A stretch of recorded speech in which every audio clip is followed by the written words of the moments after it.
Assalamualaikum warahmatullahi wabarakatuh.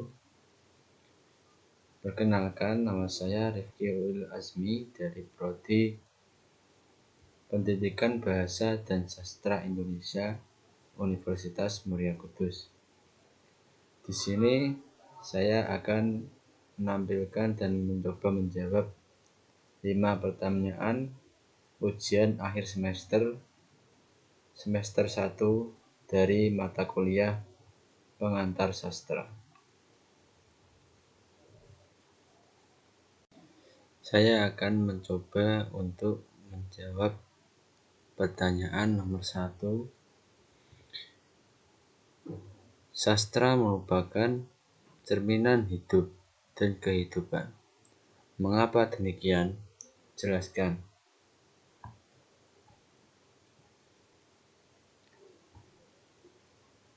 Karya sastra merupakan cermin dari sebuah realitas kehidupan sosial masyarakat. Sebuah karya sastra yang baik akan memiliki sifat-sifat yang abadi dengan memuat kebenaran-kebenaran hakiki yang selalu ada selama manusia masih ada. Saya lanjut untuk soal nomor 2. Sebutkan mitos apa saja yang ada di daerah Anda. Apakah ada kaitannya antara mitos dan legenda? Jelaskan dan sertakan dengan gambar ilustrasinya. Saya berasal dari Kota Demak, khususnya Desa Bandorejo. Di daerah saya terdapat 2 mitos atau sebuah kebudayaan yang dipercayai dari zaman dulu hingga sekarang. Yang pertama adalah sedekah bumi. Sedekah bumi ketika waktu panen raya. Nah, semua masyarakat ketika musim panen tiba, mereka berbondong-bondong untuk mengantarkan sesajen dan menyembelih seekor kambing yang mana kepala kambing tersebut akan ditanam di perapatan jalan. Setelah malamnya kemudian warga sepakat untuk mengadakan acara sebuah pertunjukan ketoprak untuk memeriahkan kegiatan sedekah bumi tersebut. Mitos yang kedua yaitu adanya larangan atau himbauan untuk menikah kepada sepasang pengantin dengan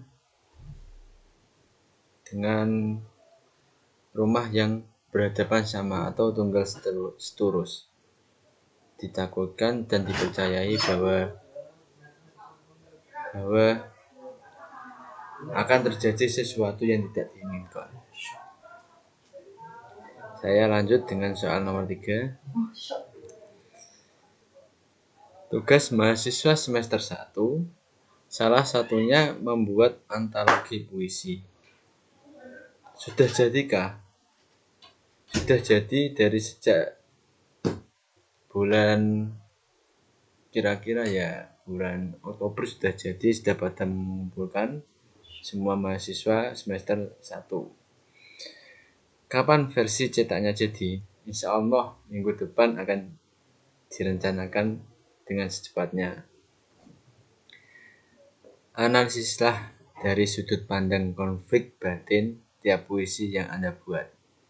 Di sini saya menyumbangkan atau menobatkan 3 puisi karya saya sendiri yang berjudul pertama, Asa yang terombang-ambing.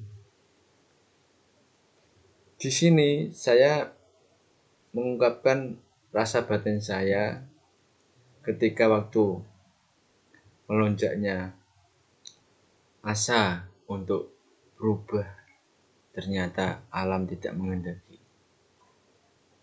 Yang kedua, yang berjudul Alam Ini Telah Lelah. Nah, di sana terdapat konflik batin, yaitu alam itu telah lelah karena telah bosan melihat ulah manusia yang seenaknya sendiri,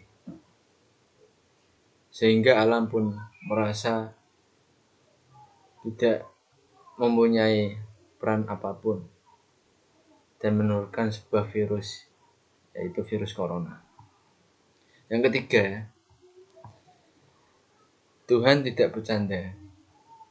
Nah, yang judul ketiga ini mencakup dua judul sebelumnya, bahwasanya Tuhan itu tidak boleh dimain-mainkan.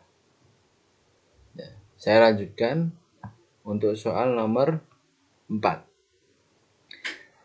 Sastra dan ilmu sastra hubungannya sangat erat.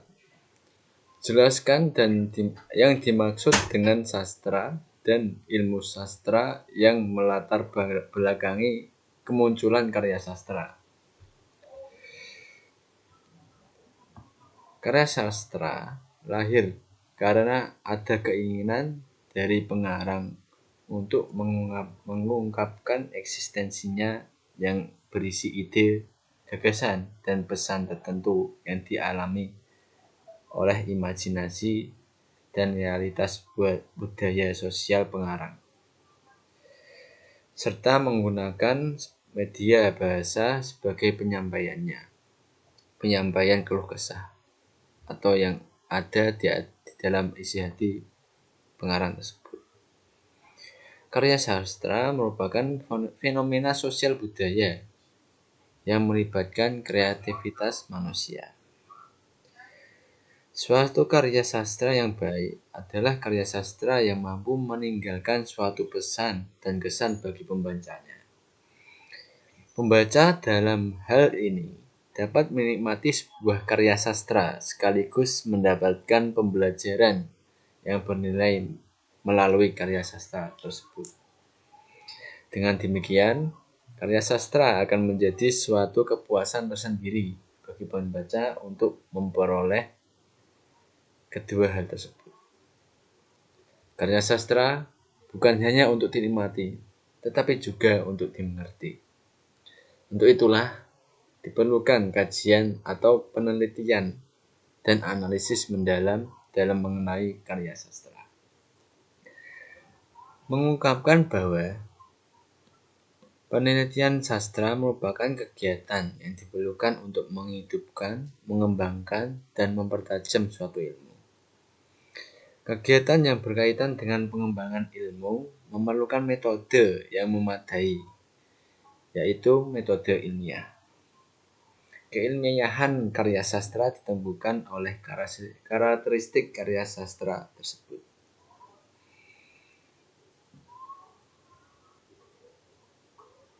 Bahwa penelitian adalah proses pencarian suatu hal secara sistematik dalam waktu yang lama atau tidak hanya selintas, dengan menggunakan metode ilmiah serta aturan-aturan yang berlaku agar penelitiannya maksimal dan dapat dipahami oleh masyarakat luas.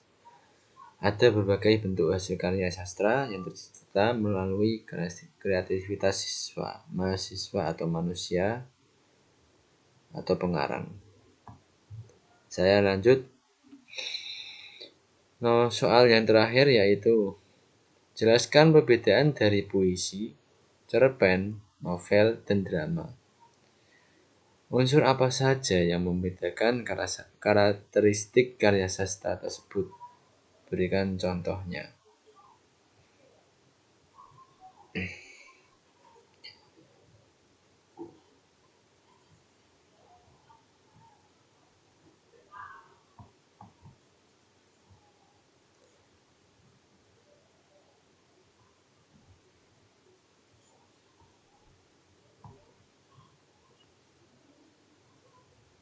Drama adalah komposisi syair atau prosa yang diharapkan dapat menggambarkan kehidupan dan tak melalui tingkah laku atau acting dan dialog yang dipentaskan. Sedangkan novel dan cerpen itu termasuk prosa, yaitu bentuk karya sastra yang berbentuk karangan bebas yang tidak terikat aturan lama yang mengisahkan tentang suatu sejarah atau peristiwa, dan tidak terkait oleh kaidah yang terdapat di puisi. Perbedaan antara cerpen dan novel adalah cerpen berupa cerita singkat, kalau novel itu berbentuk buku atau yang telah dibukukan, atau ceritanya tuh banyak dan berangsur-angsur dan berbab-bab gitu. Dan puisi adalah suatu karya sastra yang berbentuk bait-bait. Bahasa yang digunakan tuh bebas, indah, terikat oleh rima atau persajakan, dan bermajas. Perbedaan unsur karakteristik dari novel, puisi, cerpen maupun drama adalah kalau puisi itu hanya mengandung unsur intrinsik, sedangkan drama, novel, dan cerpen mengandung unsur intrinsik dan ekstrinsik. Sekian video dari saya, semoga bermanfaat. Bila ada tutur kata yang kurang berkenan di antara Anda semua, saya mohon maaf sebesar-besarnya. Assalamualaikum warahmatullahi wabarakatuh.